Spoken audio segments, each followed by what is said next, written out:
রাজনীতি এবং অর্থনীতি আসলে দুটি পাশাপাশি চলে। কারণ হচ্ছে এই রাজনীতি তারাই করে যারা এই অর্থনীতি নিয়ন্ত্রণ করে।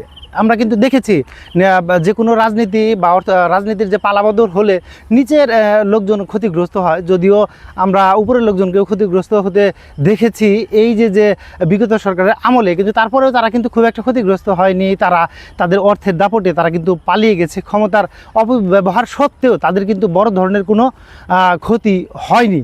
তো আমার কথা হচ্ছে এই যে ক্ষমতার জন্য যারা লাফাচ্ছে তারা কিন্তু পরশু টাকা কামানোর জন্য লাফাবে।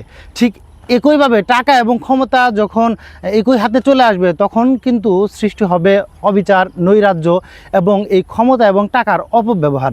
এটি রোধের জন্য মূল কথা সেই একই কথায় ফিরে আসতে হয়। এটি রোধের জন্য ন্যায় বিচার বা বিচার ব্যবস্থাকে কিন্তু কার্যকর করতে হবে।